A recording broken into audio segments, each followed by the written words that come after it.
Hi friends, welcome to Saranya kitchen. எல்லோரும் எப்படி இருக்கீங்க ஃப்ரெண்ட்ஸ்? இப்போ வந்து ஒரு டின்னர் தான் பார்க்க போகிறோம். நைட்டு டின்னர் பார்க்கலாம். அது டிஃபன் தான் செய்ய போகிறேன்.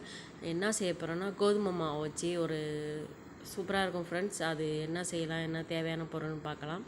வாங்க வீடியோக்குள்ளே போகலாம்.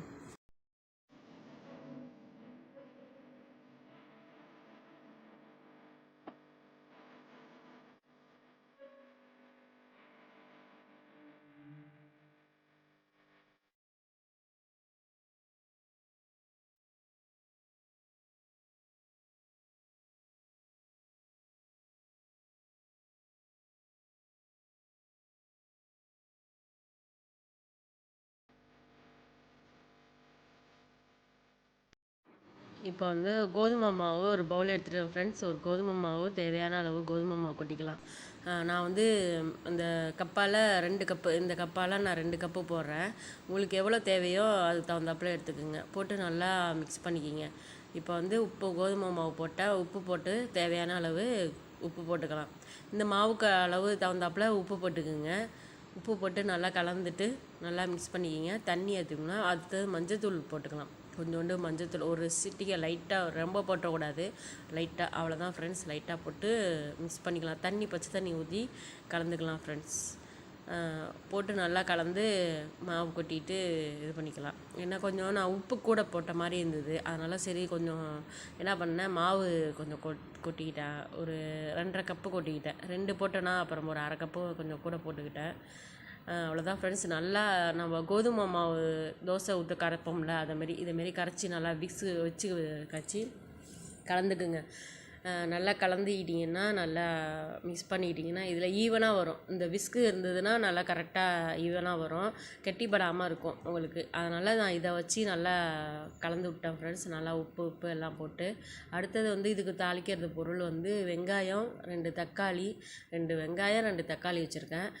ரெண்டுமே ஈக்குவலாக தான் எடுத்துருக்கேன். உங்களுக்கு வந்து இப்போ ஒரு ஃபேமிலி ஒரு 2 பேர் எக்ஸ்ட்ரா இருந்தாங்கன்னா உங்களுக்கு தகுந்தப்பில் எடுத்துக்கலாம். கருவேப்பிலை, ஒரு துண்டு இஞ்சி, லைட்டாக ஒரு துண்டு தான் எடுத்துருக்கேன் ஃப்ரெண்ட்ஸ். அதனால் ஒரு இஞ்சி, கேரட்டு 2-3 கேரட் எடுத்துக்கேன். கேரட் வந்து நிறையா எடுத்துக்கலாம், ஒன்றும் பிரச்சனை இல்லை. அப்போ வந்து குடமிளகா பாதி சாப்பரில் அடித்து வச்சுருக்கேன். நீங்கள் சாப்பர் இருந்தால் கூட நீங்கள் சாப்பரில் போட்டு அடிச்சுக்கலாம்.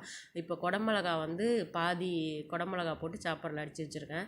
அப்புறம் வந்து மஞ்சத்தூள், சீரகம், கடுகு இதை வச்சுருக்கேன். அப்புறம் வெள்ளை உளுந்து ஒரு 2 ஸ்பூன் போல் தண்ணியாக வச்சுருக்கேன். கடலப்பருப்பு, அவ்வளோதான் ஃப்ரெண்ட்ஸ். கடலப்பருப்பு எடுத்து வச்சுருக்கேன். உப்பு, எண்ணெய் தேவையான அளவு, அவ்வளோதான் ஃப்ரெண்ட்ஸ். இந்த இதுக்கு தாளிக்கிறதுக்கு இதுதான் ஒரு பொருள். இந்த மசாலா ஐட்டம் செய்யணும், அதுக்காக தான். ஒரு எண்ணெய் சட்டி வச்சுருக்கேன் ஃப்ரெண்ட்ஸ். எண்ணெய் சட்டியில் இப்போ வந்து ஆயில் ஊற்றிக்கலாம். எண்ணெய் சூடு வந்தோடனே ஆயில் ஊற்றிட்டு கடுகு, அப்புறம் வந்து அடுப்பு பற்ற வச்சுட்டேன் ஃபஸ்ட்டு. அடுப்பை பற்ற வச்சு அந்த எண்ணெய் சட்டி சூடு வரட்டும். சூடு வந்த பிறகு எண்ணெய் ஊற்றிட்டு ஒரு 2-3லேருந்து ஊற்றிக்கலாம் எண்ணெய். நான் ஒரு 3 ஸ்பூன் ஊற்றிருக்கேன் ஃப்ரெண்ட்ஸ் எண்ணெய். கொஞ்சம் நிறையாவே ஊற்றிங்க, ஏன்னா அந்த பச்சை ஸ்மெல்லாம் போகணும் வதக்கிறது. அதனால் என்ன பண்ணுறோம், நீங்கள் நல்லா வதக்கிக்கிங்க. குடமிளகா வந்து ஆப்ஷனல் தான், வேணும்னா போட்டுக்கங்க, இல்லைனா ஸ்கிப் பண்ணிக்கிங்க. இப்போ வந்து கடுகு எண்ணெய் சூடு வந்துட்டு கடுகு போட்டுக்கிறேன். கடுகு போட்டுட்டு அப்புறம் வந்து சீரகம் ஒரு 1/2 ஸ்பூன் சீரகம் போட்டுக்கலாம். உளுந்து ஃப்ரெண்ட்ஸ், உளுந்து ஒரு 1/2 ஸ்பூன், ரொம்ப சேர்க்க வேணாம், ஏன்னா கடிப்படுறப்ப நல்லாயிருக்கும் வாய். அதனால் ஒரு 1/2 ஸ்பூன் சேர்த்துக்குங்க. எல்லாமே ஒரு 1/2 ஸ்பூன். கடுகு, சீரகம், உளுந்து, கடலப்பருப்பு எல்லாமே ஒரு 1/2 ஸ்பூனு. அப்புறம் வெங்காயம் 2 வெங்காயம் எடுத்து வச்சுருக்கேன். நான் அதையும் போட்டு நல்லா வதக்கி ஃபுல்லாக பச்சை வாடை போகிற வரைக்கும் நல்லா வதக்கிக்கிங்க. அந்த கண்ணாடி பதம், அந்த ப்ரௌன் கலராக அதெல்லாம் தேவையே இல்லை. அந்த பச்சை ஸ்மெல் போனாலே போதும். ஏன்னா நம்ம வந்து மறுபடியும் அந்த கோதுமை மாவு தோசை இருக்குது, அந்த மாவில் இருக்குது பார்த்திங்களா, மாவு கரைச்சி வச்சுருக்கோம்ல, அதில் என்ன பண்ண போகிறோம், நல்லா ஊற்றி கலந்து விட்டு நல்லா அதில் ஊற்றிடுவோம். அதனால் என்ன பண்ணுறோம், பச்சை ஸ்மெல் போனாலே போதும். இப்போ வந்து கேரட்டை போட்டுக்கலாம். தக்காளி ஏன்னா தண்ணி விடும், எடுத்தோடனே தண்ணி விடும் தக்காளி. அதனால் இதெல்லாம் பச்சை ஸ்மெல் போனால் கரெக்டாக நம்ம தக்காளி கடைசியாக கூட போட்டுக்கலாம். இப்போ வந்து ஒரு 2 கேரட் எடுத்துக்கன்னு சொன்னேன்னா, அது கேரட்டு, குடமிளகா பாதி குடமிளகா எடுத்துட்டு நல்லா வதக்கிட்டு நல்லா ஃபுல்லாக நல்லா ட்ரையாக வதக்கிட்டு அதுக்கப்புறம் நம்ம வந்து கருவேப்பிலை, இஞ்சி, தக்காளி அதெல்லாம் போட்டுக்கலாம். இப்போ வந்து கருவேப்பிலையும் இஞ்சி நான் ஒரே இதை ஆட் பண்ணிடுறேன். அந்த பச்சை ஸ்மெல் போகணும்ல, அதுக்காக நான் என்ன பண்ணிட்டேன், ஒரே இதை ஆட் பண்ணிட்டேன். இப்போ தக்காளி ஆட் பண்ணிக்கலாம்.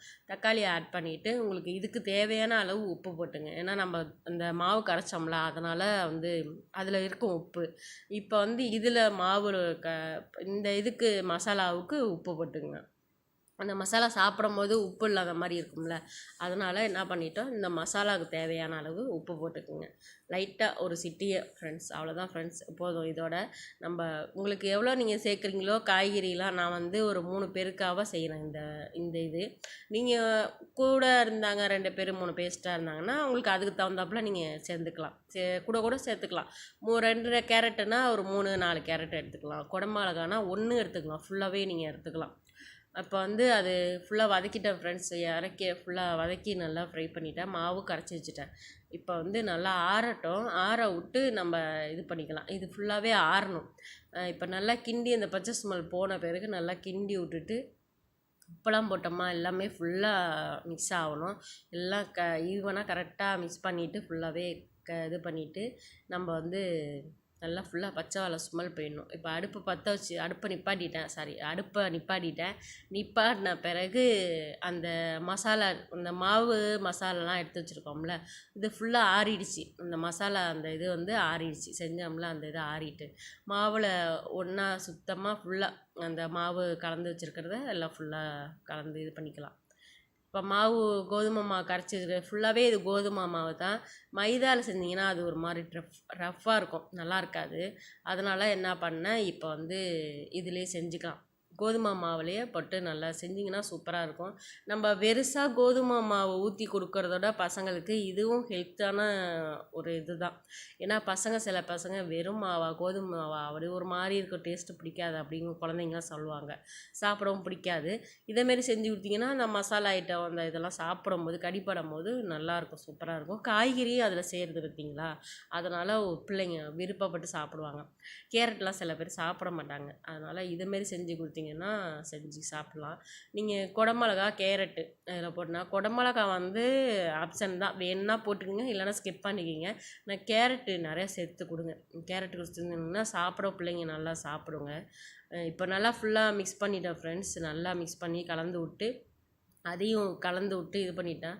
ஒரு 5 நிமிஷம் ஒரு 10 நிமிஷம் ஊறுனா கரெக்டாக அந்த இதாகிடும். இப்போ வந்து தோசைக்கல் சூடாகிட்டு நான் தோசைக்கல் வந்து ஊற்றிக்கிறேன். இது வந்து தோசை வேணால் புரோட்டா நம்ம சொல்லுவோம்ல, ஆப்பம் அந்த இது மாதிரி அந்த பாத்தை இது பண்ணுவாங்கள்ல, அதை மாதிரி செஞ்சு தோசை ஊற்றுனீங்கன்னா நல்லாயிருக்கும். அதனால் தோசைக்கல்லில் தான் ஊற்றணும். அது நல்லா டேஸ்ட்டு, இது நல்லாயிருக்கும். டேஸ்ட்டு நல்லா சூப்பராக இருந்தது ஃப்ரெண்ட்ஸ். தேங்காய் சட்னியோ தக்காளி சட்னியோ அரைச்சி நீங்கள் வந்து எது வேணாலும் வச்சு சாப்பிட்டிங்கன்னா அப்படியே டேஸ்ட்டு சூப்பராக இருக்கும். நெய் கொஞ்சம் ஆட் பண்ணிக்கிங்க. நெய் தான் முக்கியம். நெய் உங்களுக்கு வேணும்னா உங்கள் பிள்ளைங்களுக்கு பிடிக்கும் அப்படின்னா நீங்கள் நெய் ஆட் பண்ணிக்கலாம். இல்லை எங்களுக்கு நெய் இப்படி இது ஆகாதுன்னா நீங்கள் எண்ணெய் எது வேணாலும் எண்ணெய் ஆட் பண்ணிக்கலாம். நல்லெண்ணெய் ஆட் பண்ணிங்கன்னா நல்லெண்ணெய் ஸ்மெல் வரும். அதனால் நல்லெண்ணெய், கோல்டு வினரு, கடலெண்ணெய் எது நீங்கள் தாளிக்கிறதுக்கு யூஸ் பண்ணுறீங்களோ அதுமாரி கூட நீங்கள் யூஸ் பண்ணிக்கலாம். அதுமாரி போட்டுட்டு இது பண்ணிக்கலாம்.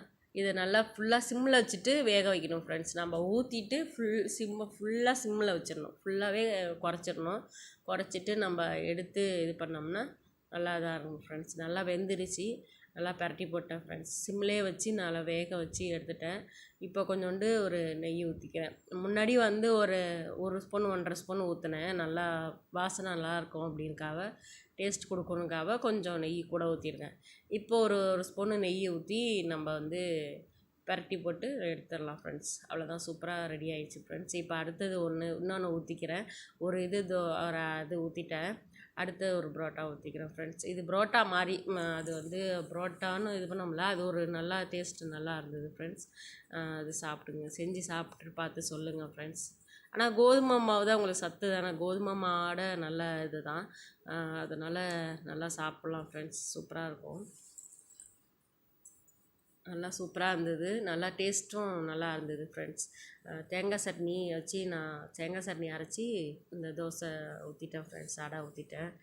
பாத்து, புரோட்டா எது வேணாலும் சொல்லலாம். பாத்து கிச்சடி பாத்து கிடையாது, இது வேறு ஃப்ரெண்ட்ஸ்.